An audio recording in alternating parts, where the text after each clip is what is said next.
Oui. On enregistre. Bonsoir, mesdames, bonsoir, messieurs. Au nom de mes collègues, bienvenue à cette séance régulière du Conseil municipal du 6 février. J'espère que vous allez bien. Merci d'être au rendez-vous, plusieurs d'entre vous en présence et puis quelques-uns aussi sur le Zoom, donc une quinzaine de personnes. Alors, à l'heure du jour, ce soir, nous avons quand même plusieurs points d'ordre administratif. Oui, à l'exception, notamment, là, il y a une revision de la politique de soutien en environnement là, aux organismes du milieu. En fait, c'est des demandes là, qui avaient été faites de la part des associations de riverains l'an dernier. Alors, dont l'Association de la protection du lac Brompton, celui du lac des Français. Alors, on est content ce soir d'avoir simplifié le processus et puis d'élargir certaines activités qui sont admissibles au programme d'aide financière. On a aussi, ce soir, il y a comme un point important là, dans l'histoire. Il y a une autorisation d'entamer les travaux pour l'aménagement du lien de connectivité dans le secteur de la rue des Hérons et de la Muse. Donc, ça, c'est une étape là, qui va être entamée officiellement ce soir et quelques appuis financiers et un appui politique à Jouvence. Bien sûr, avant de commencer, on a l'habitude de faire des suivis de quelques points d'actualité, certains dossiers. Donc, peut-être celui d'Offer 3.0. Je pense qu'il y a une assemblée générale spéciale qui a été vraiment très bien menée et une relève citoyenne dont je suis vraiment fière. Donc, les membres du conseil tiennent vraiment à remercier les citoyens et citoyennes qui ont pris la relève pour le conseil d'administration et remercier encore une fois ceux et celles qui ont été au cours des dernières années. Alors, suite Offer 3.0, donc des membres dans la salle ici ce soir d'ailleurs, que l'on salue. Le projet de développement du terrain de M. Belval au coin d'Alfred Desrochers et Chemin du Parc. On n'a pas des grandes nouvelles ce soir, mais juste quand même vous dire qu'on a eu des discussions importantes le jeudi dernier en réunion du conseil et on n'a pas eu l'occasion de parler avec le promoteur depuis ce temps-là, donc on va se garder une réserve ce soir, mais assurément, donc, il y aura un suivi peut-être plus précis là, lors de la prochaine séance, mais soyez assurés que nous sommes inspirés donc, des résultats de la consultation publique dont plusieurs d'entre vous ont participé. Dernier dossier, quand même, l'agrandissement du Parc national du Mont-Offord. Le grand jour s'en vient. Il y a des audiences le 14 février prochain au Chéribourg. On va être présents. C'est quand même... il y a tellement d'années qui sont passées, de démarches. Puis je vais même souligner le travail là, de la municipalité d'Offord, notamment Bernard Lambert ici présent, les dernières années, travailler en étroite collaboration pour vraiment s'assurer que l'agrandissement dans notre secteur nord, la municipalité, puisse être facilité. Donc, on a eu même un terrain qui a été transmis, qui a été donné pour... autour du marais du lac Brompton, si je ne me trompe pas. Donc, vraiment, on a travaillé à ce que, dans le fond, les citoyens, la population, notamment celle du Nord, mais tout le monde, mais puissent profiter au maximum de ce joyau qui est notre parc national. Alors, des bonnes nouvelles. On va être aux audiences. Si vous avez envie de venir, on va être présents. Alors, ça fait le tour pour ma part. Donc, collègues, si ça vous convient, on ouvre cette séance. Je prendrai donc une proposition pour l'ordre du jour qui pourrait être modifié. Oui, il y a peut-être un autre petit point, effectivement, je vais laisser M. Lambert. Écoutez, la municipalité, elle essaie d'emboîter le pas pour la réduction de consommation de papier. Et vous constatez, quand je fais une projection à l'écran, l'ordre du jour est là au début, mais aussitôt que la réunion s'enchaîne, on perd l'ordre du jour. Donc, pour les gens qui veulent avoir une copie de l'ordre du jour, mais ne pas encourager le format papier. Dorénavant, il y a un code QR mis sur la table à l'accueil. Donc, les gens qui ont des téléphones intelligents OK, donc vous pourrez simplement scanner le code QR et vous allez avoir sur votre appareil, téléphone intelligent, tablette, peu importe, l'ordre du jour que vous pourrez suivre à votre guise. Donc, voilà la petite nouveauté du jour. Donc, ça serait la dernière soirée avec l'ensemble des projets de règlement. C'est quoi, téléphone cellulaire? Il pourrait y avoir des conseils là, qui sont donnés en avant pour ceux et celles qui ont besoin d'aide technique. Merci beaucoup. Alors, effectivement, on prendrait une proposition pour adopter un ordre du jour modifié. Oui, je propose l'ordre du jour en enlevant le point 10.3 suite à la consultation qu'on a eue précédemment avant cette séance. Donc, nous retirons 10.3, qui est le règlement de zonage de lotissement concernant les normes d'abattage et de plantation d'arbres. Merci. Alors, ça vous convient? On irait avec l'adoption du procès verbal de la dernière séance. Une personne pour faire la proposition? Alors, je propose d'approuver le procès verbal de la séance du 16 janvier 2023, rédigé par la greffière. C'est la séance où il y avait 121 modifications de règlement. Alors, on va se dispenser de lecture. En effet, ça a marqué les esprits. Alors, déjà, dépôt de documents. La greffière, vous pouvez en faire la lecture. Situation budgétaire cumulative au 31 décembre 2022. Situation budgétaire cumulative au 31 janvier 2023. Liste des comptes à payer en date du 31 décembre 2022. Liste des comptes à payer en date du 31 janvier 2023. Dépenses des fonctionnaires ou employés conformément au règlement numéro 947 de décembre 2022 et de janvier 2023. Procès verbal d'une correction selon l'article 202.1 du Code municipal concernant la résolution numéro 2023-0105 instituée en vente d'une inspectrice en bâtiment et en environnement. Certificat au pluriel de la greffière concernant l'article 555 de la loi sur les élections des référendums dans la municipalité. Concernant les règlements numéro 951-7-2 à 951-7-121, modifiant le règlement de zonage et lotissement numéro 951, concernant les activités de location de courte durée d'une unité d'hébergement dans les résidences principales, les certificats de la greffière concernant l'article 555 de la loi sur les élections des référendums, concernant le règlement 971 créant une réserve financière afin de procéder à l'acquisition des meubles sur le territoire de la municipalité. Merci beaucoup, Moral. Donc, on y va avec le 2.2, la période de parole réservée au public. Alors, c'est toujours un point important. Donc, je vous invite en présence avec la caméra maintenant. On doit se présenter à l'avant pour prendre la parole en vous présentant. Et puis, en Zoom aussi, donc, levez la main. Je rappelle que c'est des sujets d'intérêt commun. On n'est pas ici pour discuter des sujets plus personnels, privés. Alors, je sais que vous êtes habitués, j'aime quand même le rappeler pour pas que nous perdions dans des situations plus personnalisées. Alors, voilà, donc on y va avec la gauche, une petite tendance de ce côté-là. Donc, on va vous inviter.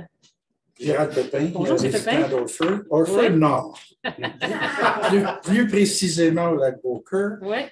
On a entendu parler qu'il y avait peut-être des possibilités d'améliorer le système de communication de cellulaire. On est très mal servi présentement. Est-ce que la Ville est impliquée dans une amélioration? Parce que j'ai appelé chez Bell, ils ont 3 tours qui s'en viennent. Là. Elle m'a dit, c'est pas, je ne savais même pas où c'est que c'était Orford. Fait que, il y en a une qui s'en vient à Eastman, okay? Puis il y en a 2 autres plus au nord, puis il n'y a rien de prévu pour Orford. Okay. Avez-vous de l'information ou avez-vous quelque chose, un dossier ou un suivi qui se fait pour améliorer le système de communication? Vous savez qu'avec la pandémie, on était 6, nous autres, sur le chemin de la Marmotte, puis présentement, on est rendu 14 qui sont des résidences principales. Okay. Fait que beaucoup de monde sont en ligne. Oui. Il est évident qu'on travaille beaucoup avec nos cellulaires. Okay. Fait que, savoir tout à fait. S'il y a quelque chose qui s'en vient. Oui. Je pense qu'on partage vraiment on connaît la problématique et il y a des choses qui ont été faites par la municipalité, des échanges d'informations. Je vais laisser M. Lambert vous expliquer ce qui a déjà été fait. Puis, mais quand même vous informer que présentement, il n'y a pas le BEL nous a soumis aucun projet. Là, le conseil municipal n'a pas de projet à traiter. Mais oui, il y a eu des démarches qui ont été faites là, dans ce dossier-là. Écoutez, oui, il y a une compagnie qui a contacté la municipalité pour avoir des zones avec un fort potentiel. Donc, la municipalité a aiguillé la compagnie vers certains terrains, certains propriétaires qui pourraient avoir un intérêt avoir implanté une tour pour améliorer la couverture. Là. Puis là, ben, la zone, pour ne pas la cacher, là, ça couvrait davantage le lac Brompton jusqu'à la chaîne des lacs. Là. Le déploiement ne se rendait pas jusqu'au lac Beaucœur, malheureusement. Là. Mais la première zone qui était visée était celle-là. Donc, il y a 3 propriétés qui ont été ciblées et la compagnie a contacté chacun des propriétaires et ils ne sont pas intéressés. Donc, la compagnie est revenue vers la municipalité pour savoir, avez-vous d'autres sites à nous proposer pour essayer d'améliorer la couverture? Évidemment, ça prend toujours une topographie, ça prend une élévation qui est optimum. Donc, on ne peut pas les proposer n'importe quel terrain. Donc là, ben, ils sont en attente de savoir si la municipalité a d'autres terrains à leur offrir, mais pour l'instant, c'est là qu'on en est. Merci, M. Tépin. De prévu à courte échéance pour améliorer la communication. Bien, les tours cellulaires, vous savez que ce n'est pas la responsabilité de la municipalité d'implanter des tours cellulaires. Là. Il y a comme... Non, ça, je fais ça. C'est ça. Okay. Mais la municipalité, est-ce qu'elle a des moyens de faire pression ou est-ce qu'elle a la possibilité, dans votre organisation, de pousser pour que les citoyens d'Orford-Nord, on ait un service de communication qui soit acceptable? Merci, M. le Président. On l'entend, tout à fait. Mais c'est parce qu'il y a beaucoup de monde qui veulent intervenir. Donc, assurément, on a adopté une résolution dans ce sens-là.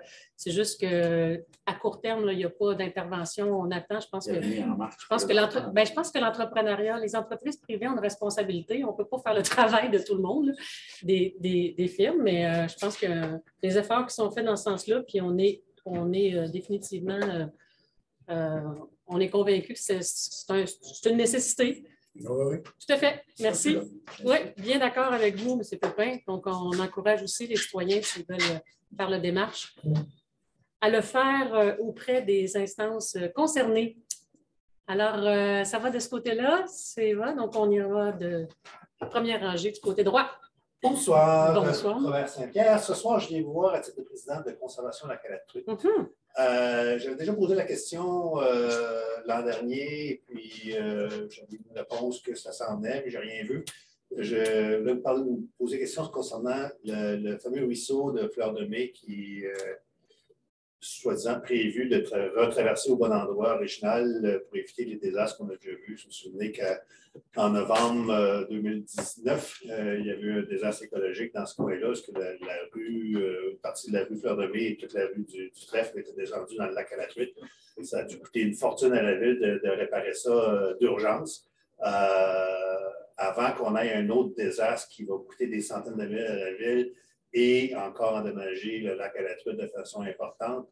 Je sais qu'au budget, c'est prévu qu'il y ait des études qui soient faites. Où est-ce qu'on est rendu avec ça? Qu'est-ce que les études s'en viennent? Quand est-ce que ça va être fait avant qu'on ait un autre problème? Surtout avec le réchauffement, on sait que les pluies sont de plus en plus importantes. Mes membres m'en parlent souvent. Bien, merci. Je pense que c'est effectivement prévu au budget. Là. J'ai pas, Donc, il n'y a rien de prévu. Bien, on a un plan d'action de 150. C'est difficile de vous répondre précisément sur quand on peut faire quelque chose. Là. Tu sais, c'est prévu dans notre plan d'action 2023. Si vous n'avez pas de date, c'est parce qu'il n'y a rien de prévu fixe. Effectivement. Non. C'est ça, je pensais. Merci. C'est ça. Bienvenue. Oui, prochaine intervention, oui. Je vous invite à vous avancer. Je ne me présenterai pas, vous me connaissez. Non, vous pouvez vous présenter à nouveau, la greffière. Marie-Ève Moreau. Je voudrais vous parler du terrain de Balmol parce que j'ai cru comprendre l'année dernière lors d'une séance que le terrain de Balmol est trop petit, donc pas utilisé. Est-ce que c'est réel ou j'ai mal compris? Vous voulez savoir s'il va être... Bien là, l'hiver, effectivement. Non, bien pour l'été, c'est non, mais c'est qu'il continue d'être un terrain de Balmol pour les enfants. Okay. Donc, c'est drôle parce que justement, hier soir, j'imaginais des parties de baseball ou de baseball avec les enfants l'été prochain. Mais ceci dit, c'est vraiment la question réglementaire du terrain qui fait en sorte que pour les adultes qui... C'est de savoir qu'est-ce qui arrive avec ça dans le futur si vous prévoyez faire un terrain plus grand. ou si vous gardez ce terrain-là. Pour la Balmol? Oui, parce que moi, j'aimerais soumettre une idée par rapport à ça. OK, bien. Je me dis, si vous pensez qu'il est trop petit et inutilisable pour adultes, ce serait peut-être intéressant de le déménager dans un endroit où éventuellement il peut avoir une école primaire, donc dans un terrain aménagé en fonction de, puis de mettre votre centre communautaire à l'endroit actuel du terrain de Balmol. OK. Ben, merci. Moi, je trouverais un avantage de partager les stationnements avec le centre communautaire ici, puis 2 édifices qui se complètent. Puis des fois, il manque de locaux à une place, puis l'autre peut survenir aux besoins. Puis je trouve que ça pourrait être annexé avec le petit parc Catch-Pas, avec déjà les bancs qui sont là, les petits aménagements qui sont là, ça pourrait être unifié ensemble. Alors, il me semble que ce serait intéressant, mais je sais que vous vous préparez à le construire, votre centre communautaire, qui est peut-être ailleurs, mais je vous donne une idée. Ben oui, merci, on aime ça. Il pourrait avoir un changement de terrain. Merci, effectivement. Pour la Balmol, la construction a été entamée à l'automne. Ça va se terminer là, au Parc des Montagnais, au coin de la 220. Il va y avoir des terrains de pickleball, de la Balmol, des jeux pour enfants. Bon, donc, c'est un terrain, un parc là, dans le secteur nord qu'on va développer dès ce printemps. Pour cet été, il va être en fonction. Fait que ça va aider à ce que l'élan ne soit pas retenu. Puis ici, on a déjà étudié là, la possibilité de construire la pavillon communautaire à côté de la mairie il y a 3-4 ans là, déjà. Mais donc, il y a différents enjeux, mais merci de le ramener. Je pense que c'est... Merci. D'autres sujets d'intérêt collectif? Oui, on va avoir un deuxième tour. Bonjour. Bonjour. Joël Lacroix, citoyenne d'Enfant, puis membre fondateur de Démocratie Directe Québec. Tantôt, vous avez mentionné que les projets déposés avant les changements de réglementation, ils n'ont pas besoin d'appliquer la nouvelle réglementation. C'est bien ce que j'ai compris. On parlait d'un projet en particulier. Si un projet a été déposé et qu'il y a une réglementation qui change et qui a déjà été acceptée, s'il y a une réglementation qui change, est-ce qu'il y a besoin d'être présenté autrement? Je ne sais pas votre... Si on peut... Moi, mon projet au bout de la rue Saint-Michel. OK, là, vous revenez sur votre projet. Oui. Je vais vous arrêter. C'est justement, c'est un petit peu à vous que je parlais en début de séance. C'est dans le public, madame. Ah non, mais c'est votre projet personnel, c'est votre projet privé. C'est pas juste personnel. C'est un projet privé. Non, alors, en une minute, quelle est votre question? Ça veut dire que si le projet que j'ai déjà présenté avant le moratoire, qui avait déjà été accepté, j'ai juste à le présenter tel quel. Non.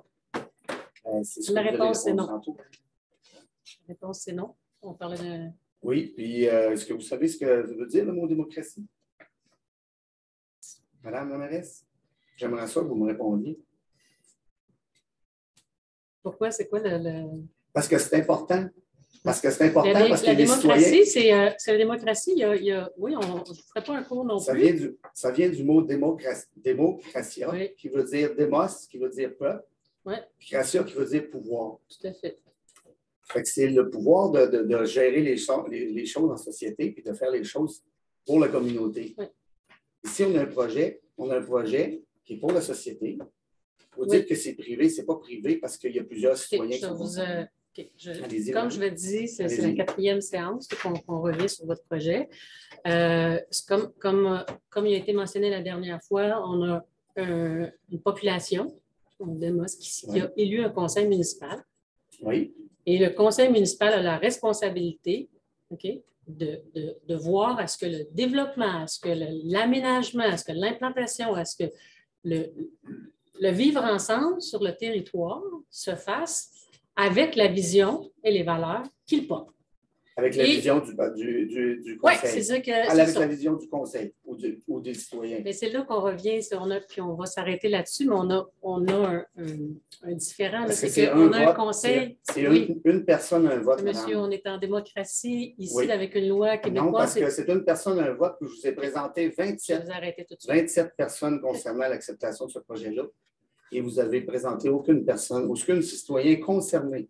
Est-ce qu'il y a des gens concernés ici dans le conseil qui restent dans ce développement-là? On a fait la discussion plusieurs fois. Je vais vous inviter à aller vous asseoir, s'il vous plaît, parce qu'effectivement, on a fait le tour plusieurs fois. On perd du temps. Non, parce que M. Lambert avait répondu qu'il redéposerait le projet. Je vais vous demander d'aller vous asseoir. On en a discuté 7 fois. Vous allez revenir encore une fois. Je veux dire, on a dit non à votre projet qui a été discuté 3 fois et je vais vous parce que vous n'avez pas de raison de dire non au projet parce que vous n'avez pas fait votre travail. Et les citoyens vous demandent de faire votre travail. Il y en a 27 qui ont signé pour vous demander de faire votre travail. Ce n'est pas parce que vous êtes le conseil que la démocratie n'existe plus. Merci, on vous demande de nous servir. Merci. Oh, merci. Ça me donne ma réponse. Tout à fait. Alors, oui, une prochaine intervention. Je vais vous venir à l'avant. Bonjour. François Gravel, Rentraille. Oui. On faisait partie de Saint-Élie anciennement. Oui. Puis depuis qu'on était à Offord, il y a eu une année, le chemin a été ouvert comme il faut. C'était l'année que l'opérateur de Charrue amenait le camion chez eux sur le chemin Jean-Saunier. Il n'a pas pris la job parce que c'est une job qui est ingrate. Mais tous les hivers, à chaque fois qu'il y a un peu de vent, c'est la même chose. Il faut appeler, on dirait que c'est un service à la carte. Si on n'appelle pas, ils ne viennent pas. Là, c'est juste une constatation que je fais parce que je sais que la prochaine fois qu'il va vanter, il va falloir que je rappelle. L'année prochaine aussi, l'année d'après encore. Il n'y a pas de contremaître sur le chemin, il n'y a pas d'inspecteur, il n'y a personne en charge. Quand on faisait partie de l'autre petit village, il y avait un contremaître la nuit qui se promenait, puis s'il y avait de quoi, il faisait les travaux. C'était des employés municipaux qu'il y avait à Saint-Élie dans le temps. Là, c'est à contrat, c'est pas cher. Le gars qui a ramassé le contrat, il a ramassé pas mal moins cher que celui de l'année d'avant. Encore. À un moment donné, là, il va falloir étendre des pelles à toutes les portes parce que à chaque fois qu'ils vendent, il faut appeler. Il n'y a pas de service. Fait que, je sais que ça va être pareil tout l'hiver encore parce qu'il y a un contrat de 2 ans. Mais j'aimerais ça qu'à un moment donné, il y ait quelqu'un qui soit responsable de quelque chose pour l'entretien des chemins. Parce que mes taxes, ils vont juste pour ça. Parce que je n'ai pas d'aqueduc, je n'ai pas d'égout, là. J'ai juste ça, un chemin. Fait que j'aimerais ça que je sois capable d'en servir plus qu'à l'occasion. C'est juste ça. Bien, puis effectivement, on a vraiment des problèmes avec le déneigement cette année, définitivement. Puis assez pour avoir une réflexion sur ce service-là. Puis on est un peu pris, comme vous dites, avec les entreprises. Il y a eu des ajustements, mais définitivement, ce n'est pas une bonne année. Il y a beaucoup de problèmes qui sont rencontrés. Pour ce qui est du service, bien, c'est certain que on ne peut pas avoir des employés qui se promènent tout le temps partout. Les temps ont changé, là, malheureusement, on pourrait dire, là, dans le fond. Mais c'est comme... C'est important que vous nous appelez, c'est important d'appeler. Je comprends que sur le 13e, c'est une situation exceptionnelle. Il y en a d'autres situations exceptionnelles. La personne me dit que je n'étais pas le premier qui appelle. Mais effectivement, on a des problèmes. Puis tout ce qu'on peut dire, c'est que le service ici, quand vous appelez, il est au rendez-vous. Là-dessus, il n'y a pas de problème. C'est ça. Quelqu'un qui répond. C'est ça. Mais je suis d'accord qu'on a. Le contracteur, ça a pris une couple d'heures avant qu'il apparaisse. Non, c'est bien, je partage l'opinion sur une certaine qualité de service qu'on n'a pas cette année pour le déneigement, notamment sur le 13e rang. Alors, M. Pépin, vous aviez indiqué que vous vouliez... Même pas de question. Non, c'est une constatation. Dans le temps, j'étais au début d'Offord au Président. Oui. Vous savez qu'il y a une servitude sur le parc de Quatre-Ports. Oui. L'utilisation. Okay. Vous pouvez, d'après ce que j'ai eu, vous ne pouvez pas changer la destination du parc sans avoir l'autorisation de la famille. Tout le monde est au courant de ça? Bien, il y a des nuances dans ce que vous dites, mais assurément, mais de base, au courant. Oui. Deuxième constatation pour M. Lambert. Je vous adresse à vous. Oui, merci, M. Pépin. On ne pognera pas 2 fois. On a eu des problèmes sur le chemin de la Marmotte dans des années. M. Lambert est au courant. On avait de la misère, mais je peux vous dire que cette année, le déneigement, puis le dégagement des fossés, puis le dégagement, c'est sa coche. Yes. C'est pas partout pareil. Merci. En effet. Oui, chacun notre année, comme on dit. Mais non, c'est pas vrai. Alors, on irait dans la salle virtuelle.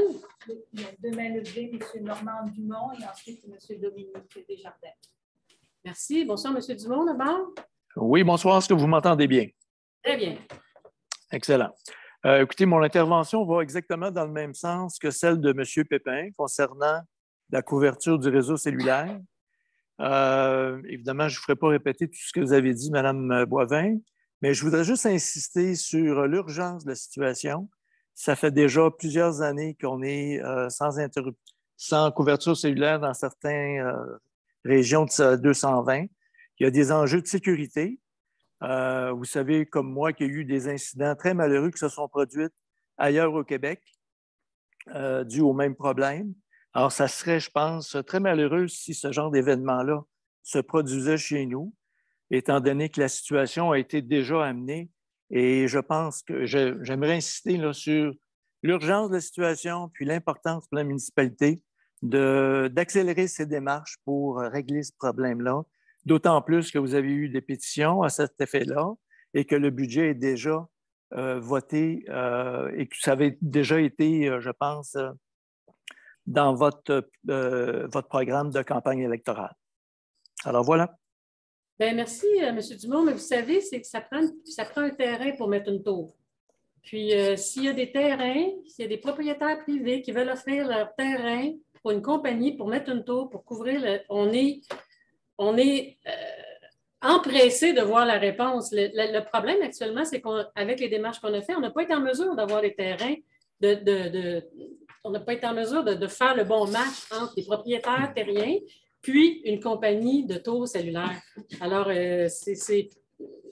donc, oui, on veut, je veux dire, on l'a nommé, je veux dire, avec les consultations publiques, on va être là, on peut être facilitateur, mais on ne peut pas pondre un terrain pour une tour cellulaire. C'est extrêmement difficile de nous demander ça parce que c'est pas... on n'est pas en mesure on n'est pas propriétaire de terrain susceptible d'avoir une tour, alors à court terme. Donc, on verra s'il y a lieu de faire des achats pour que vous soyez. Mais donc, c'est ça la situation. Là. Fait qu'il faut juste faire attention pour ne pas nous amener toute la responsabilité de la démarche des tours cellulaires sur nous. Je pense qu'on est ouvert, on a fait des démarches, on a du temps là-dessus, mais je veux dire, force est de constater qu'on n'est pas.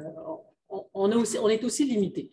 Donc, moi, j'encourage à ce que les démarches se fassent aussi, pas nécessairement seulement envers nous, mais envers qui de droit pour être en mesure que cette responsabilité-là, elle n'est pas nécessairement municipale, c'est une responsabilité collective et gouvernementale qu'on a. Et le gouvernement du Québec est sur ce dossier-là. On a des attentes vis-à-vis ça et on l'a nommé aux députés avant les fêtes. Alors, M. Desjardins, à vous la parole. Oui, bonjour, vous m'entendez bien? Oui. Oui, bon, ben parfait. Écoute, moi, ma question, elle est toute simple, elle est rapide. Moi, je voulais savoir, en fait, les conseillers municipaux, quand on leur écrit un courriel, parce que j'ai remarqué la semaine passée, quand j'ai voulu contacter mon conseiller municipal, qu'il n'y avait pas de numéro de téléphone pour les rejoindre. C'est là que je me suis informé. Puis on m'a mentionné que les conseillers municipaux n'étaient pas là à temps plein. C'était pour la raison pourquoi il n'y avait pas de ligne fixe pour les rejoindre. Puis la seule manière de les rejoindre, c'était par courriel. Moi, ma question, elle est simple, c'est de savoir quel délai les conseillers ont, un délai raisonnable, ont pour répondre au courriel dit. Je ne sais pas c'est quel délai que vous souhaiteriez avoir, mais il n'y en a pas de délai, dans le sens qu'il n'y a pas de règle. Chaque conseiller, conseillère Non, mais moi, je veux savoir, un délai raisonnable pour vous, c'est quoi? 48 heures, 24 heures, une semaine? Juste savoir, quand on pose des questions, c'est quoi le délai minimum qu'on devrait s'attendre qu'un conseiller devrait nous répondre? C'est difficile pour moi de répondre. Je peux juste répondre pour moi. Bonne question. Mais c'est une bonne question. Ce que j'entends, c'est qu'il y a eu une certaine insatisfaction, c'est ça? Non, il n'y a pas d'insatisfaction. Moi, je veux juste savoir, j'ai écrit un courriel, je veux juste savoir à quel temps donné je devrais me dire que je vais recevoir une réponse. Je pose une question, je ne m'attends pas nécessairement que ça prenne 2 semaines avant d'avoir une réponse. Elle s'adresse à un conseiller, je veux dire, c'est à une personne en particulier? Non. Moi, En général, je ne veux pas viser personne là-dedans. Là. C'est vraiment juste, je me dis que, tu sais, un citoyen qui contacte un conseiller par voie électronique, j'ai pas de problème. Moi, 48 heures, pour moi, c'est comme... Dans 8 heures pour vous? Non, mais ce que je veux dire, c'est qu'il y a un minimum...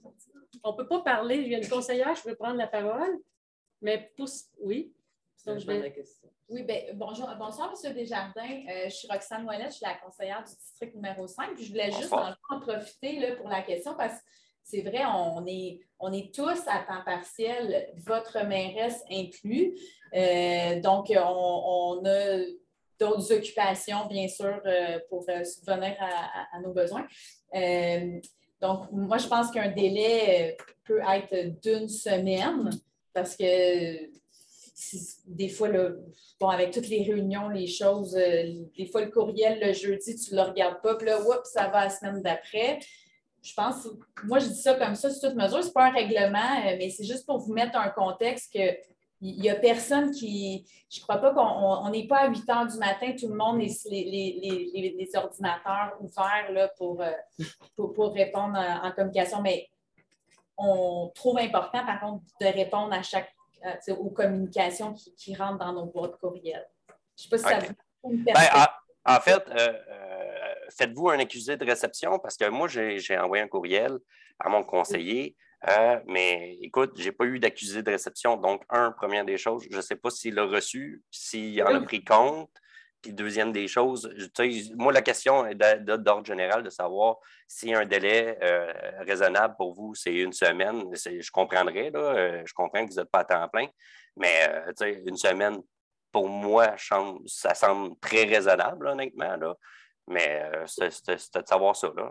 Il n'y en a pas de règle, effectivement. OK. Fait que je peux m'attendre à ne pas avoir de réponse, pas avoir... Mais je ne sais pas, parce que là, on parle de... Je pense que...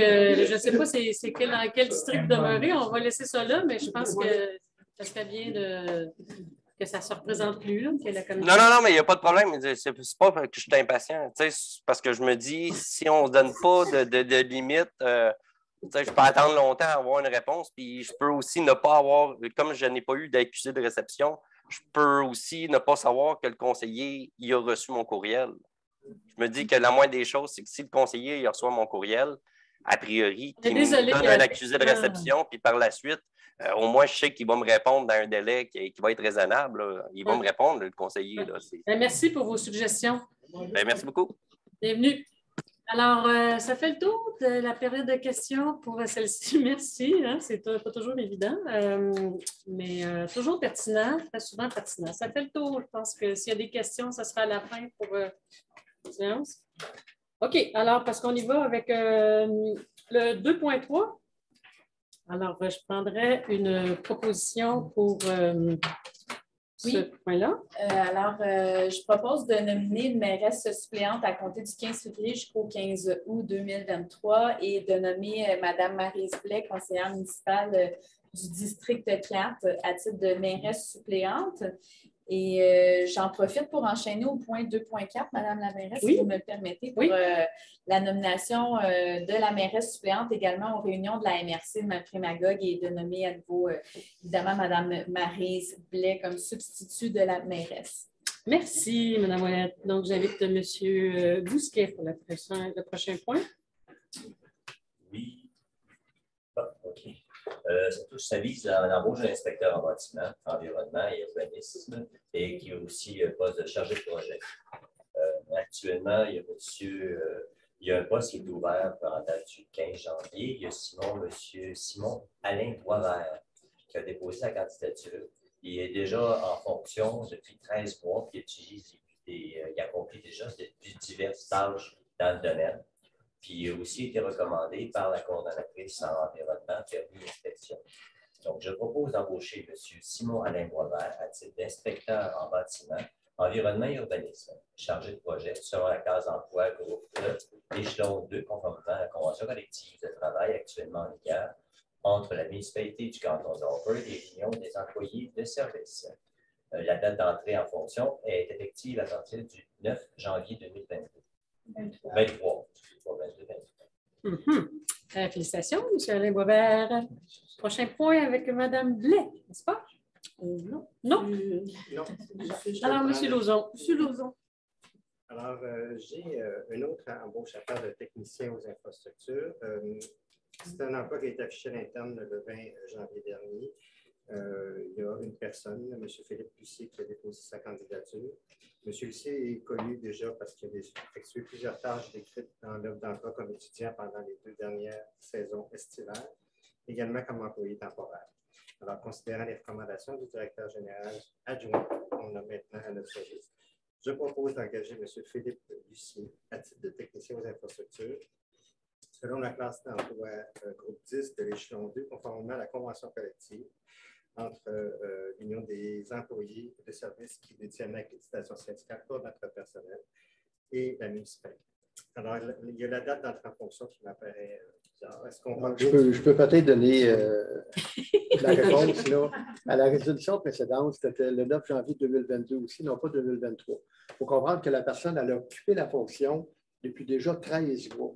Elle est confirmée dans la fonction. Donc, l'entrée en fonction, c'est pour lui reconnaître son ancienneté dans cette fonction-là. Donc, la date du mois de janvier 2022 était la bonne.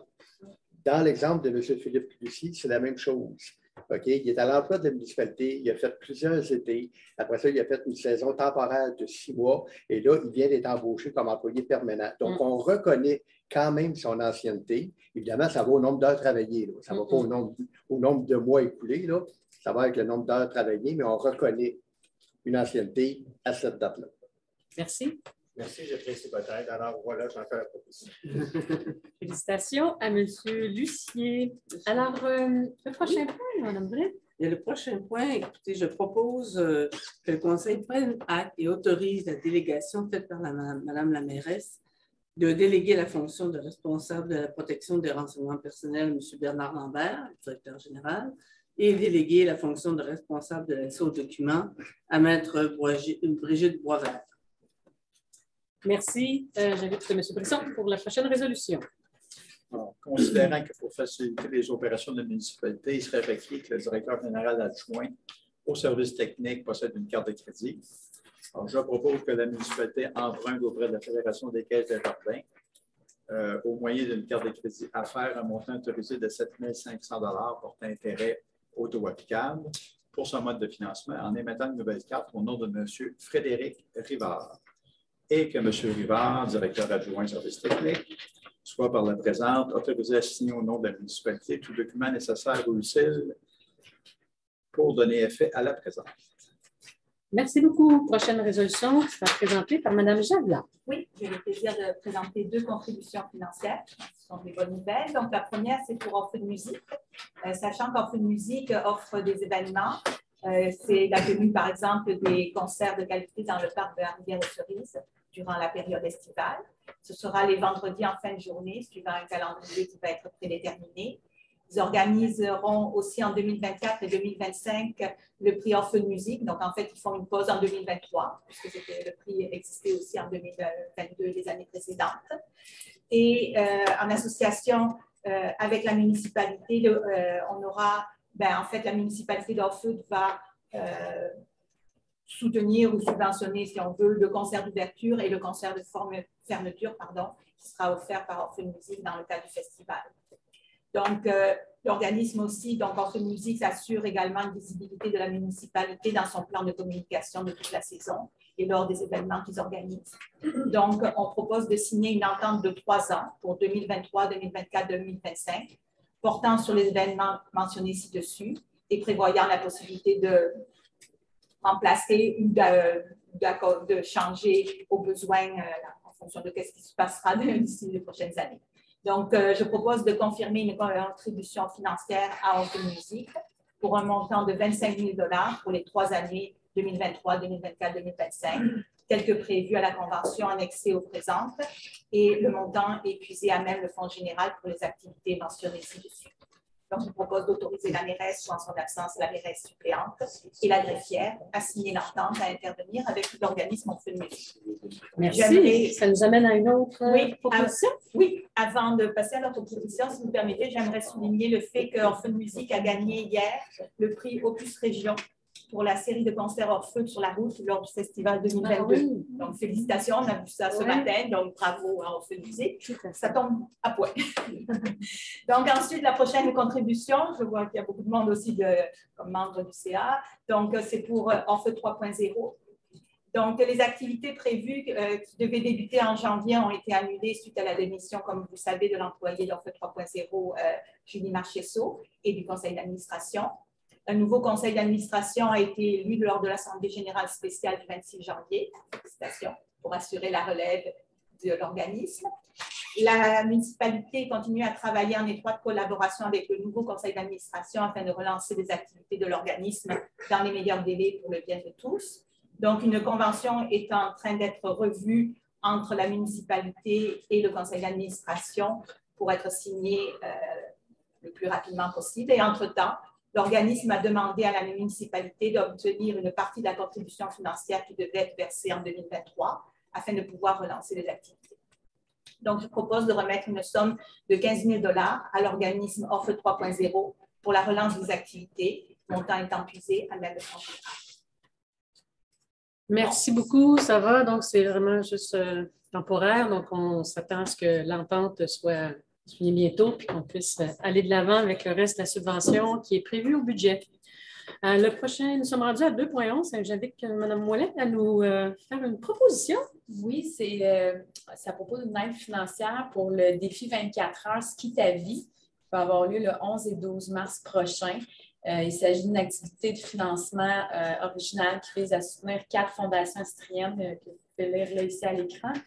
Et considérant que c'est en accord avec la politique de soutien financier aux OBNL, je propose de remettre la somme de 500 $ à l'événement Ski ta vie, montant étant plus à même le fonds général. Merci. Le prochain point, 2.12, qui est plus un appui politique, donc j'invite M. Bousquet à nous faire un résumé. Oui. Ça vise l'appui au centre de villégiature Jouvence dans des démarches pour l'obtention d'une aide financière. Donc, je pense que tout le monde sait l'importance que représente Jouvence. On parle de 150 emplois. On parle de concept d'hébergement qui est tout à fait spécial, unique, proche unique au Québec. Donc, il vise autant aussi bien les écoles que les familles, que des différents niveaux. Donc, à ce moment-ci, va-tu descendre? Donc, considérant aussi que le Centre de villégiature Jouvence est une entreprise d'économie sociale qui a acquis une solidité, une solide réputation par la qualité de ses services et son accessibilité auprès des jeunes et des familles. Considérant aussi le Centre de villégiature Jouvence est un citoyen corporatif engagé dans la lutte au changement climatique et s'est vu attribuer 3 clés vertes dans le Global Green Key Canada pour sa gestion hôtelière responsable. Considérant aussi la nécessité de consolider prioritairement les infrastructures en place et considérant plusieurs de ces installations datent du milieu des années 70 pour lesquelles des rénovations majeures sont requises. Donc, je propose que la municipalité du canton d'Offord appuie le centre de villégiature Jouvence dans ses démarches afin d'obtenir des aides financières permettant la rénovation majeure des infrastructures sur le site qui lui permettront ainsi de consolider son offre et de maintenir sa mission sociale. Excellent. Passons aux finances avec l'approbation de comptes à payer. Madame Ouellet, vous avez une proposition de faire? Oui, je propose d'approuver la liste des comptes à payer au montant de 95 467,53 en date du 31 décembre 2022 et je pousse avec le point 3.2. Et je propose aussi d'approuver la liste des comptes à payer au montant de 394 818,08 sous en date du 31 janvier 2023. Ça convient à tout le monde? Alors, M. Lauzon, pour les 3.3 et 3.4? Oui, alors il s'agit d'un emprunt que la municipalité compte entreprendre, signer avec une banque. On est allé à soumission sur les systèmes électroniques de services d'adjudication et de publication des résultats de titres d'emprunt. Et nous avons à l'écran des soumissions reçues de 3 institutions financières connues. Alors, considérant le résultat du calcul des coûts réels, parce que les taux variaient dans certaines institutions, entre autres la nationale, qui avait modulé différemment ses taux selon les années. Le meilleur taux arrive pour la proposition de la Banque Royale pour un montant de 1 204 100 $. Alors, je propose que la municipalité accepte l'offre qui lui est faite par la Banque Royale pour son emprunt en date du 13 février 2023 au montant de 1 204 100 $. Pour les règlements d'emprunt 784, 85, 945 et 961 que vous voyez à l'écran, ces billets sont émis à la valeur nominale de 100 $ pour 100 $, échéant en série de 5 ans. Ces billets, capital et intérêt seront payables par chèque à l'ordre du détenteur enregistré. Voilà. Merci. Et par concordance, une autre résolution, justement de concordance, considérant, conformément au règlement d'emprunt suivant, alors que les montants indiqués, la municipalité souhaite emprunter par billet le montant de 1 400 000 et 204 et 100 $, pardon, sera réalisé le 4 février. Alors, je propose que les règlements d'emprunt indiqués seront datés du 13 février. Les intérêts seront payables semi-annuellement. Les bérets seront signés par la mairesse et la trésorière. Et les capitales seront remboursés tel que le tableau le donne ici pour les 5 prochaines années. En 2029, il restera une somme à financer de l'ordre de 556 000 $. Voilà. Merci. J'en profite pour... Non,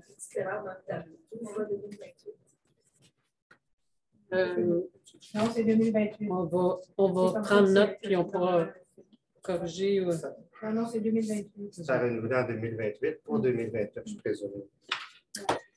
Merci au service des finances, à la trésorière pour le travail qui est effectué dans la municipalité. On en profite pour les saluer, les remercier. Ça nous amène aussi au service d'urbanisme qui roule aussi. Et sa présidente du CCU, Mme Blais. Oui, ça concerne une demande qui a été présentée par Mme Marianne Bastien et M. Luc Boisvert. Les requérants, comme je viens de nommer, souhaitent obtenir une autorisation de la municipalité pour construire un bâtiment résidentiel qui inclut une aire de stationnement sur un terrain dont la pente est plus élevée que 15 %. Comme vous savez, la MRC de Memphremagog a adopté des règlements qui interdisent plusieurs travaux, ouvrages ou constructions aux endroits où la pente de terrain est égale ou supérieure à 15 %, à moins d'obtenir, de passer par la procédure de PIA. Si on peut, je pense qu'on a vu le plan rapidement. Oui, mais à l'écran en ligne, il va y avoir. Ah, OK. Bon, les requérants avaient déjà présenté un projet qui a été refusé en décembre 2022 et ils ont retravaillé leur projet. Ils ont présenté un nouveau projet que je vous présente maintenant. Donc, le bâtiment principal, par rapport au projet initial, a été avancé de 35 mètres vers l'emprise de la rue, comparativement à la version initiale. Vous pouvez voir le nouveau projet sur l'écran et l'ancien projet. Donc, le bâtiment initial était prévu à une distance de 90 mètres et plus de l'emprise de la rue. Le nouveau projet d'implantation prévoit également un bâtiment plus éloigné du lac, le lac qui est au nord, finalement, le lac Simoneau, quand même passablement plus éloigné du lac. Donc, ça limite grandement les travaux de remaniement de sol et à proximité du milieu naturel d'intérêt et à proximité du lac. Le nouveau projet d'implantation, la longueur de l'allée de stationnement qui mène au bâtiment principal a été grandement réduite également. Donc, le CCU, le conseil municipal, estime que les objectifs et les critères sont respectés. C'est pourquoi je propose d'approuver le présent projet de PIA concernant la construction de bâtiments résidentiels qui inclut l'aire de stationnement qui mène au bâtiment projeté. Le tout pour le lot 6 400 984. Voilà, je mets les bûcherons. Bonne nouvelle. Merci. Ça va pour tout le monde? En environnement, on en parlait tantôt, la modification de politique de soutien. Donc, j'invite M. Bousquet à nous faire un petit résumé, faire la proposition en bonne et due forme. M. Bousquet? Oui, certainement. En fait, ça vise la modification de la politique de soutien à l'action environnementale des organismes. Considérant que cette politique a été adoptée en 2019, considérant aussi le budget alloué au contrôle du NVFP, la vie n'était pas encadrée dans cette politique.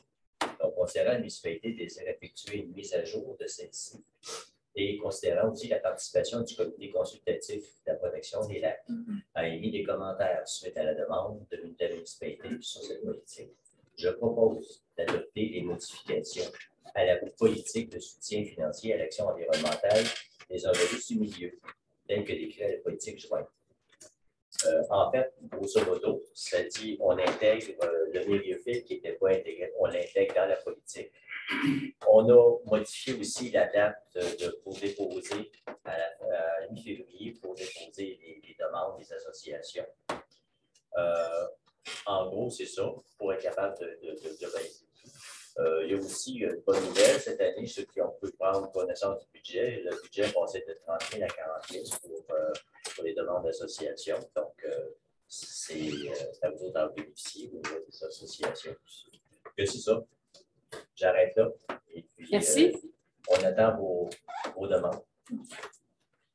Alors, passons à la voirie et aux infrastructures. 5 résolutions à prendre. Donc, j'invite M. Brisson à prendre la parole. Alors, considérant que la municipalité doit remplacer les panneaux de contrôle de 3 stations de pompage, soit Offer Music, Golf et Castle, étant donné que la municipalité a intérêt à avoir un maximum d'homogénéité et de compatibilité entre ces équipements, et considérant les soumissions reçues de Electro-BPL en date du 22 janvier 2023, et enfin, considérant que c'est une compagnie qui est très professionnelle et assure un service d'excellente qualité, je propose d'acquérir de la compagnie Electro-BPL 3 panneaux de contrôle pour les stations de pompage déjà mentionnées, pour un montant de 92 724,96 $, taxes incluses, tel que décrit dans les soumissions reçues le 22 janvier. Je suis visé à même le Fonds général et remboursé par la TEC dans le programme 2019-2023.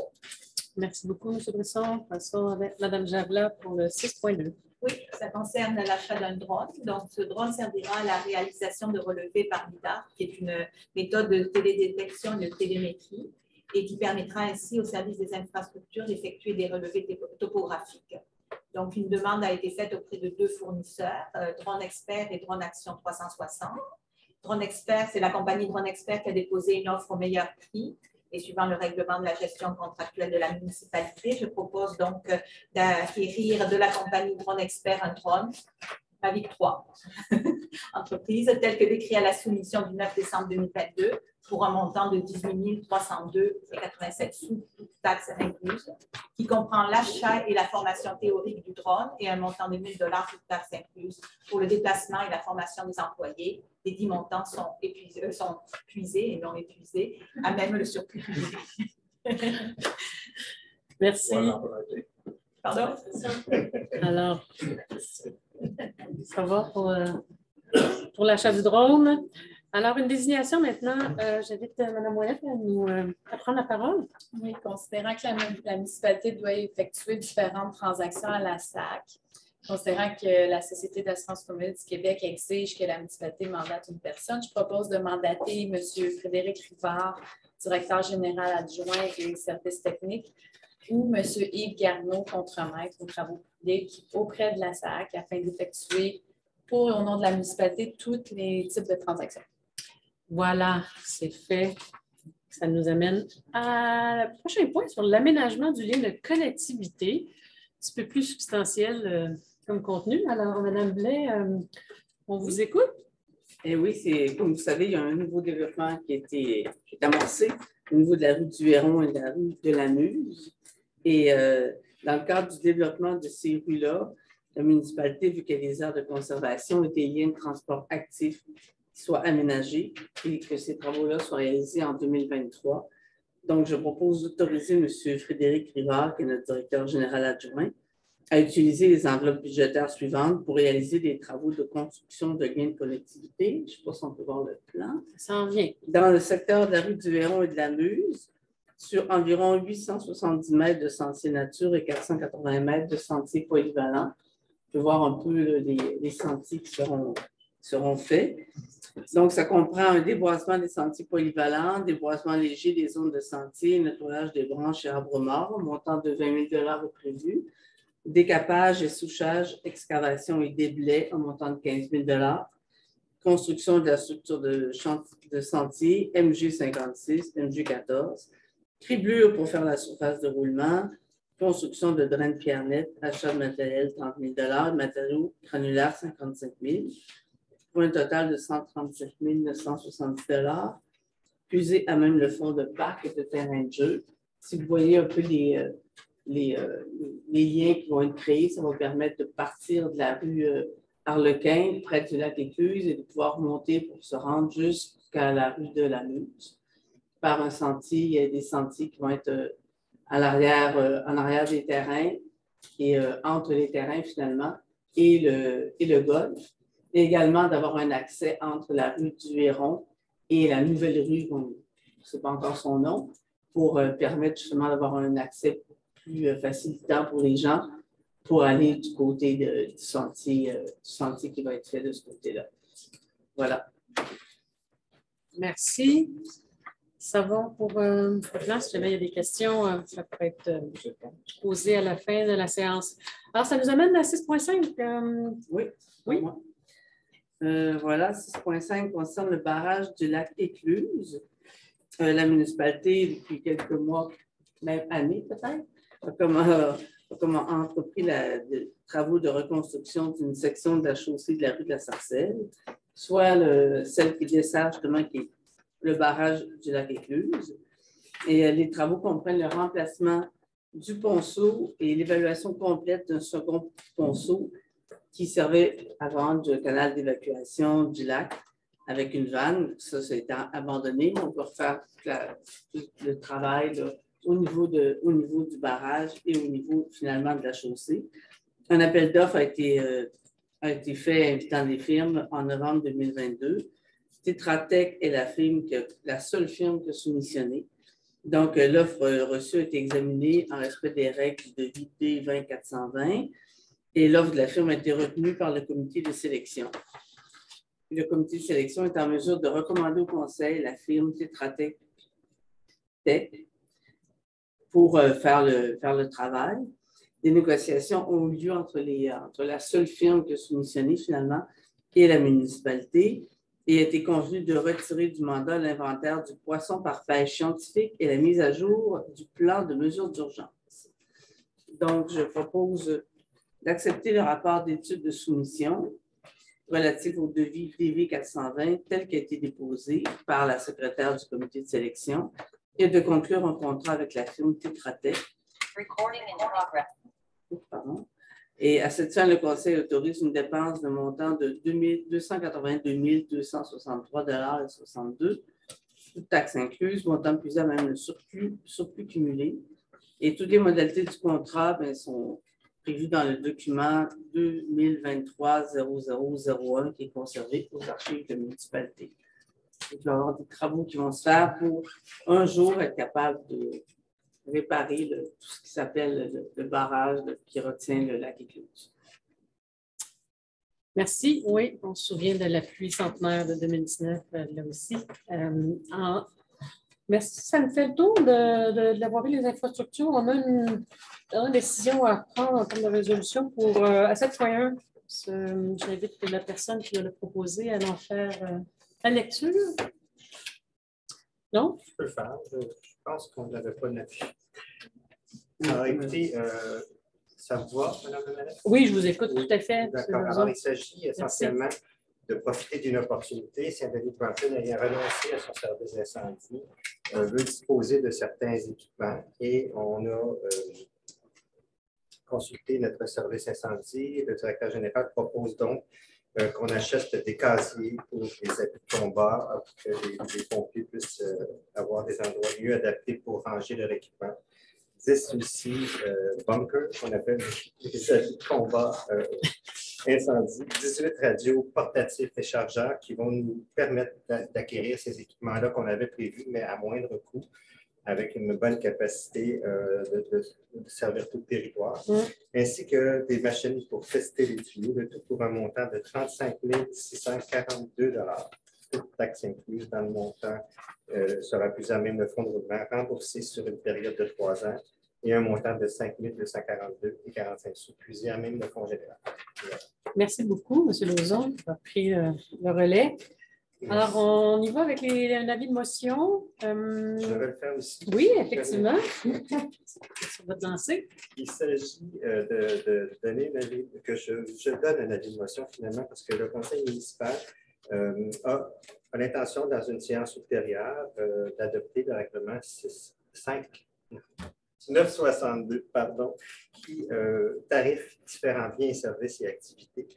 Alors, je propose tout de suite le projet de règlement. Donc, on parle d'un projet qui va être adopté dans une séance ultérieure.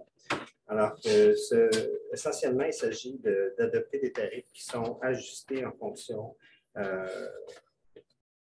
des coûts qui sont estimés. Donc, on parle surtout ici du service incendie qui va intervenir dans d'autres municipalités à demande. On parle aussi des bacs de recyclage, des coûts pour des bacs de compostage. Tout ça est dans le règlement qu'il y a là, dont vous pouvez avoir copie, qui va être déposé, je pense, au cours des prochains jours sur notre site Internet. Il y est déjà. Alors, je propose donc d'adopter le projet de règlement 962. Est-ce que vous voyez aller? Ça va. Donc, ça nous amène à l'adoption des règlements, après avoir eu des avis, des projets de règlement. Donc, ce soir, on y va d'abord avec en 10.1 le 750-1. J'invite M. Bousquet. Oui, merci. En fait, c'est l'adoption du règlement numéro 750-1, abrogeant le règlement numéro 750 concernant la sécurité sur l'activité sur l'eau. J'avais donné une motion la dernière séance de vie qu'on désirait abolir cette réglementation-là, qui était non applicable. Donc, considérant qu'un projet de règlement a été déposé à la séance ordinaire le 16 janvier, et considérant aussi que tous les membres du Conseil déclarent avoir lu le présent règlement et renoncent à sa lecture, je propose d'adopter le règlement numéro 750-1. Merci. On passe maintenant à l'aboutissement des limites de vitesse sur certaines rues. Donc, j'invite monsieur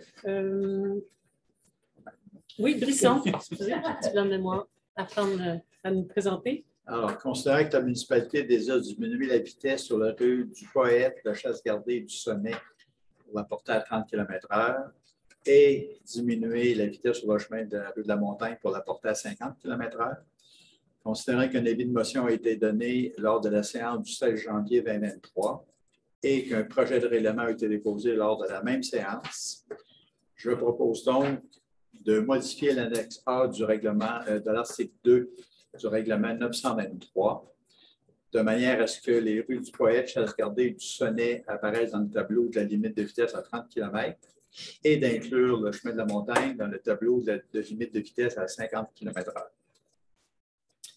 Parfait, c'est vendu. Passons à 10.4 qui serait devenu 10.3 du fait d'avoir retiré le 10.3. Tout ça pour dire que Mme Javelin, oui. Effectivement, donc c'est l'adoption du règlement 953-2 qui modifie le règlement sur les conditions de délivrance des permis de construction. Donc, la municipalité a le pouvoir, en vertu de la loi sur l'aménagement et l'urbanisme, de modifier ce règlement. Il y a parfois lieu d'exclure certaines conditions de délivrance des permis de construction pour certaines particularités, comme cela a été très bien expliqué par M. Ellison lors de la consultation à 18h30. Et donc, à la suite de l'adoption récente du règlement 953, des petites erreurs dans quelques noms avaient été constatées, et en particulier sur les plans de l'annexe A. Et il y a lieu, bien sûr, d'apporter des corrections qui s'imposent. Un avis de motion a été préalablement donné par le conseiller Jacques Lauzon lors d'une séance ordinaire tenue le 16 janvier. Et un projet de règlement a été adopté lors de cette même séance du 16 janvier. L'Assemblée de consultation publique a été tenue ce soir à 18h30. Et donc, tous les membres du Conseil déclarent avoir lu le présent règlement et renoncent à sa lecture pour adopter le règlement 953. Merci beaucoup, Mme Javelin. Ça nous amène à la dernier règlement que nous souhaitons adopter ce soir. Alors, M. Brisson. Alors, considérant que la municipalité reconnaît la qualité du milieu naturel comme étant une des composantes de l'identité d'Orford, considérant que la municipalité a renforcé en 2022 les exigences sur certains chantiers avec les aires naturelles désignées sur les plans soient identifiées sur le terrain et le tout visant à assurer la protection des arbres situés dans ces aires. Considérant que pour réduire considérablement le risque d'erreur et de contravention à la réglementation, il est souhaitable que dans certaines situations, intervienne un arpenteur géomètre dans les projets d'implantation de bâtiments principaux sur le terrain.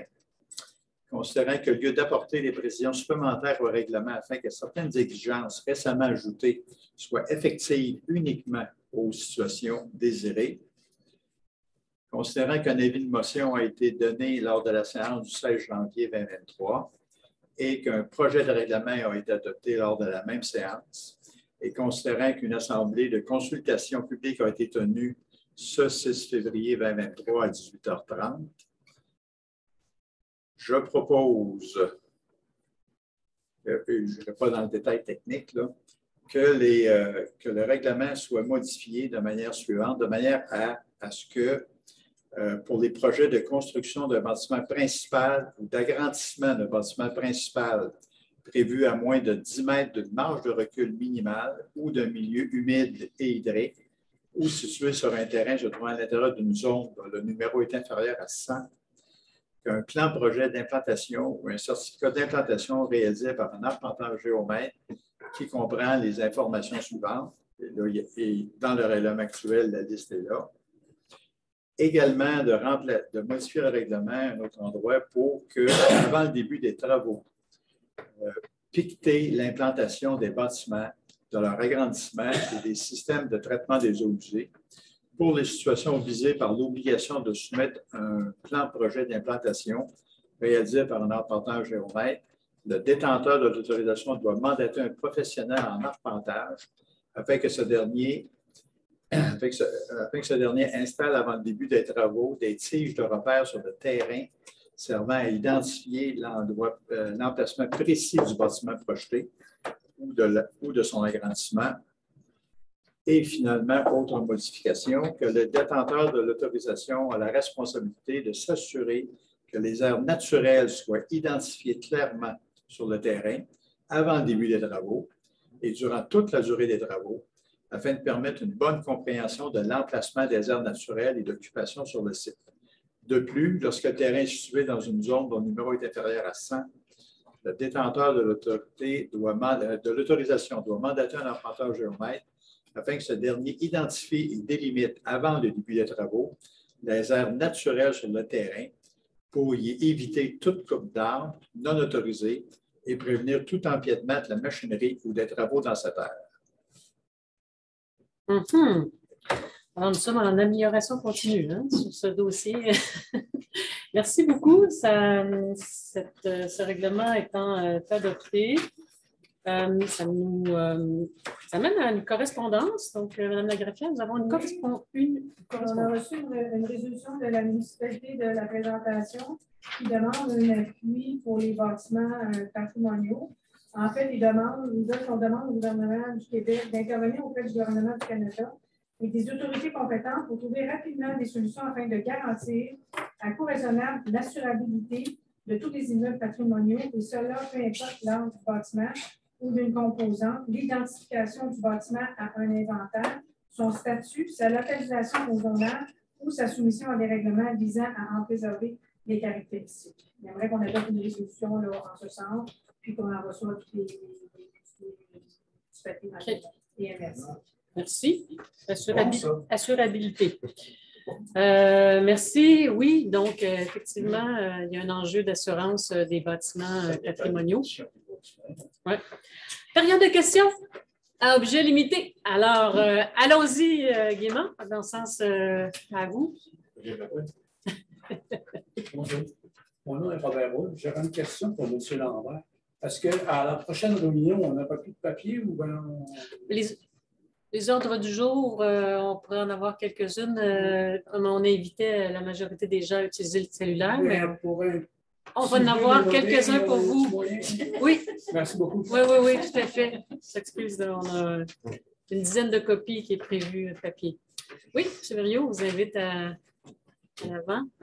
On va partir par l'arrière pour finir à l'avant. À vous. André Verriot.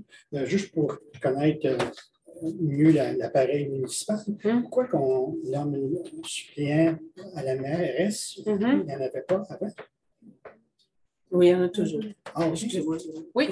Mais pourquoi que là, Ben, c'est qu'on y va par délai. Donc, on nomme pour une durée limitée. Puis ensuite, ben, on réévalue avec le conseil. Puis, donc, le 15 août, encore une raison. Oui, on en discute en conseil. Puis, on voit si c'est ça. Parfait, merci. Bienvenue.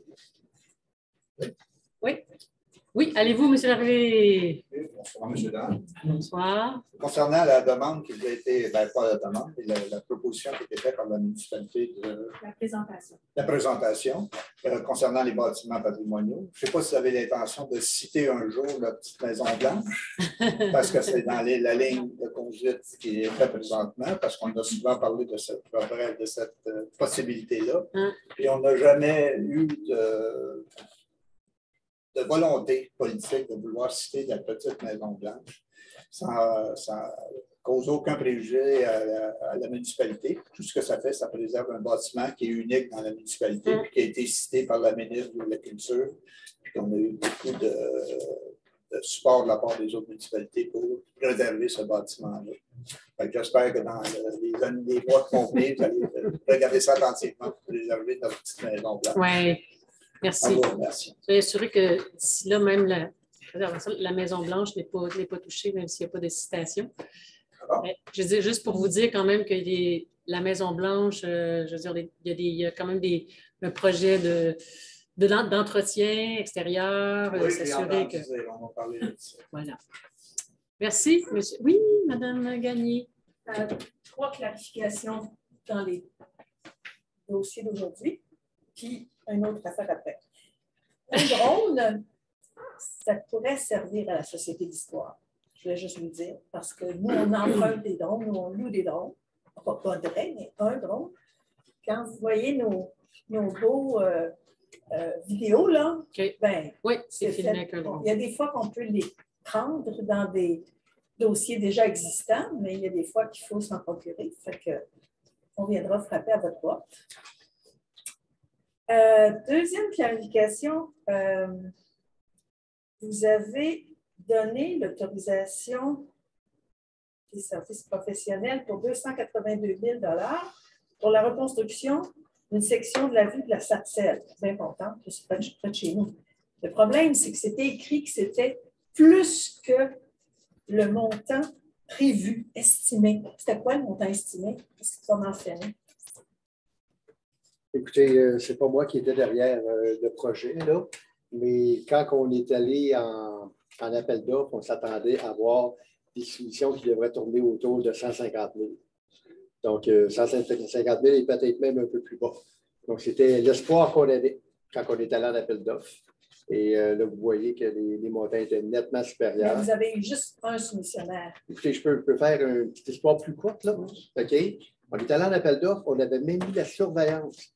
Conception et surveillance, on n'a eu aucun soumissionnaire. OK? Donc là, en questionnant les entrepreneurs, les firmes de génie conseil, ils ne voulaient pas prendre le risque associé à la surveillance qui pouvait être rallongé par la façon de travailler d'un entrepreneur. Donc, on est retourné à l'appel d'offres, on a retiré tout le volet surveillance, OK? Et là, on a eu les prix qui étaient encore relativement élevés. On n'a eu qu'un seul prix. Et on a même travaillé pour l'abaisser, c'est ce que la résolution dit, c'est qu'on a fait une étude sur les poissons, puis on a fait la mise à jour du non, le plan de mesure d'urgence. La mise à jour du plan de mesure d'urgence en sécurité civile. Donc, on le fait à l'interne au lieu de donner à l'externe, mais malgré tout, on est encore au-delà de 250 000 de dépenses. En tout cas, pour vous consoler, là, moi, je viens de faire un appel d'offres comme ça. On a étudié 6 soumissions, puis finalement, on a eu du 5 au double. mais inférieure à ce qu'on avait estimé. Notre architecte avait estimé. Fait que ça arrive aussi. Ouais. Il ne faut pas être fataliste. Oui, c'est vrai, effectivement. C'est ça. Il ne faut pas être fataliste là-dedans. Mais il faut dire, je peux me permettre que les travaux, c'est même pas pour faire les travaux encore. On prévoit faire les travaux uniquement, je pense, en 2024. On n'aura pas le choix parce que ça va prendre un certificat d'autorisation pour faire les travaux. Donc, en période d'outillage, entre le mois de juin et le mois de septembre, c'est impossible qu'on ait le certificat à temps. Fait que c'est des travaux privés en 2024. Par ailleurs, le lien de connectivité, ça c'est intéressant.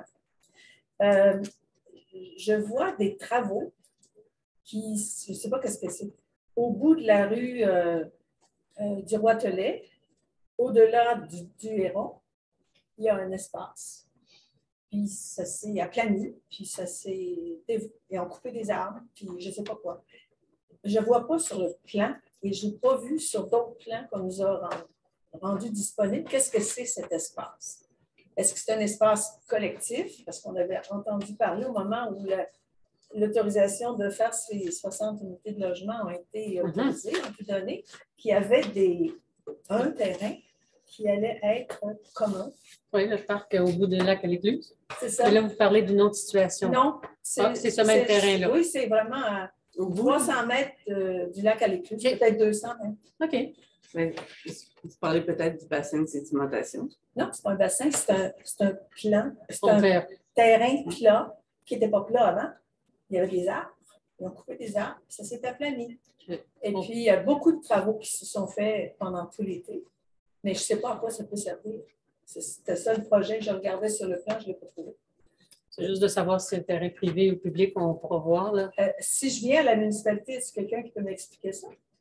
J'irai me voir après la réunion. Le conseiller municipal. Puis je termine en vous disant merci pour l'avance des 15 000 $. Ça va nous aider pour affronter au moins l'embauche d'une personne à la coordination. Et puis, oui, effectivement, les travaux ça va bien. Les prochaines réunions du conseil d'administration demain soir. On a continué à recevoir des appuis de pas la population, mais des gens intéressés dans la population. C'est ça qui est intéressant. Et les échos sont positifs. Ils vont dans le reflet du lac de cette semaine. Merci, Mme Gagné. D'autres commentaires, questions? M. Pépin, vous aurez le mot de la fin. J'ai entendu parler qu'il y a plusieurs règlements qui se passent pour les aqueducs, les changements de panneaux qui sont remboursés par quelqu'un d'autre. La question est la suivante. Moi, je suis dans Offernor, comme je vous ai dit tantôt, et je n'ai aucun service. Okay. Est-ce qu'il y a des achats d'équipements pour le réseau d'aqueducs et d'égouts ou l'usine, des affaires-là, qui sont sur la taxe générale? Je peux répondre? Oui. À votre question, la réponse est non. Donc, toutes les dettes et tous les frais de fonctionnement de l'usine ou des réseaux d'aqueduc, des réseaux d'égouts, c'est fait par le périmètre des bénéficiaires. Okay? Par contre, là, vous savez que la TEC pousse la mise à niveau des infrastructures d'aqueduc et d'égouts. Okay? J'ai compris. Donc, vous avez compris ce bout-là, mais la TEC, c'est vrai que c'est financé par tout le monde. Le gouvernement fédéral donne de l'argent aux municipalités, mais il vient dire aux municipalités, il faut que tu fasses des priorités 1, okay? Là où tu as les fuites d'aqueduc, des priorités 2, des mises à niveau de tes réseaux d'égouts, des priorités 3, encore sur les réseaux d'aqueduc, égouts, usines d'épuration. Quand on arrive aux priorités 4, là, on a le droit de le mettre sur la voirie à peu près n'importe où. Okay? Donc là, les priorités 1, 2, 3, il nous en reste à faire, dont la mise à niveau des stations de pompage d'égouts. Donc, l'argent de la TEC est investi. On est un peu obligé, on est un peu contraint d'investir, mais c'est des dépenses qui sont requises, là, soyez sans crainte. Donc, l'argent va aller là. Et dans la prochaine TEC, notre plan d'intervention sur le renouvellement des conduites d'aqueduc et d'égouts devrait nécessiter moins d'intervention, à moins que les règles du jeu changent. Mais si les règles du jeu ne changent pas, la prochaine TEC, il devrait avoir plus d'argent disponible pour la voirie locale. OK, mais c'est Offord qui supporte la TEC? Non, c'est le gouvernement fédéral, comme les subventions ordinaires des autres municipalités. Okay. Quand il y a des bris sur le réseau d'aqueduc, que c'est la municipalité qui interfère avec tous les équipements, tout le personnel des affaires-là, est-ce que ça s'en va encore dans ce secteur-là? uniquement les bénéficiaires qui paient ces interventions-là. D'accord, ça Puis, répond à ma question. je peux peut-être vous permettre, juste pour conclure, oui. OK? Faut comprendre que la main-d'œuvre municipale est même compartimentée. Fait que si vous voyez les ouvriers de voirie, il y a une portion du salaire des ouvriers de voirie qui est payée spécifiquement par les gens qui sont desservis avec le TQI. Donc, ce n'est pas 100% de la collectivité qui paye le salaire de tout le monde. OK, merci. Ça répond à ma question. Bienvenue. Bien, alors sur ce, merci beaucoup de votre présence, de votre intérêt à la vie municipale. On est disponible aussi comme élu, après si vous le souhaitez. Donc, je propose oui, allons-y. la levée de la séance. Merci beaucoup. Merci, M. Lambert.